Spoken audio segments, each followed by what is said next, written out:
Puspusan ang naging trabaho ng administrasyon ni Pangulong Ferdinand R. Marcos Jr. para mapabuti pa ang pamumuhay ng mga Pilipino sa layunin na rin ng pagkamit ng bagong Pilipinas. Una na riyan ang sektor ng kalusugan at transportasyon. Yan ang ulat ni Clazel Pardilla. Abot kamay na at maaasahan ang mga serbisyong pangkalusugan. Sa bagong Pilipinas kasi, prioridad ang matatag na healthcare system at malusog na mamamayan. Alinsunod sa direktiba ni Pangulong Ferdinand R. Marcos Jr. na pabilisin at mabigyan agad ng lunas ang mga pasyente sa lahat ng sulok ng bansa. Namahagi ang Philippine Charity SIP6 Office ng ambulansya sa lahat ng lokal na pamahalaan sa bansa. Nasa 1,642 na ng mga bayan at munisipalidad ang may ambulansya na naglalaman ng medical equipment.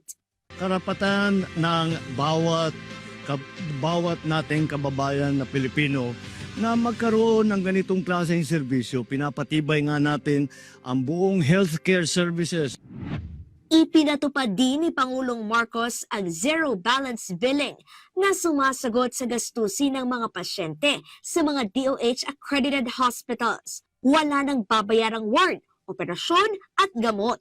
Ito yung patuloy natin pag-inspeksyon at pagsiguro na yung ating programa na zero billing ay unang-una na nagagampanan ng lahat ng mga ating mga ospital, ating mga staff, ating mga doktor, ating mga nurse, lahat ng ating medical services ay naunawaan kung ano ba yung programa at kung paano makapag-avail ang mga pasyente. Nagpapasalamat po ako na talagang hindi na po kami mag-isip pa kung saan-saan. Ang isipin po namin na yung pag-aalaga na lang po sa anak namin paglabas po namin.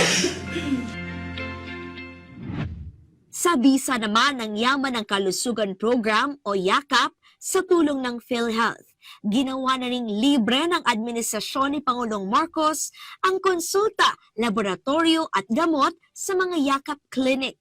Unang-una, nagpapasalamat ako sa ating mahal na Presidente for launching this program and for prioritizing yung health system dito sa ating bansa.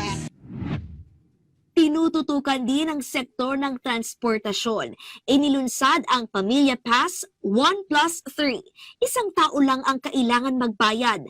Libre na ang 3 sasakay tuwing linggo. Ipinatupad din ang 50% diskwento sa tren ng mga nakatatanda, estudyante at may kapansanan.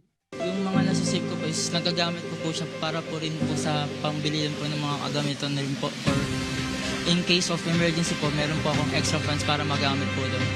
Kaya po, nakakatulong po talaga yung 50% na po yun para sa akin bilang estudyante. Pinabilis pa ang biyahe sa pangunguna kasi ni Pangulong Marcos. Naging posible ang One RFID all tollways. Ang reformang ito sa RFID system ay bahagi ng mas malawak nating layunin na gawing mas moderno, konektado at nakatuon sa pangangailangan ng bawat Pilipino ang ating infrastruktura. Nakumpleto na rin ang Phase 3 and 4 ng Pasig Bigyang Buhay Muli, Pasig River Urban Development Project. Mas malawak at maganda na ang esplanade na dinarayo ng mga turista at nagpapasigla sa mga negosyo sa lugar. We are reminded that progress does not always mean building something new.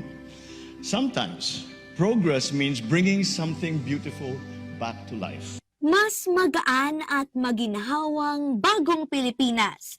Abangan ang iba pang programang ipinatupad ni Pangulong Marcos ngayong taon na tumutugon sa internet, edukasyon at kahirapan sa susunod na bahagi ng aking report.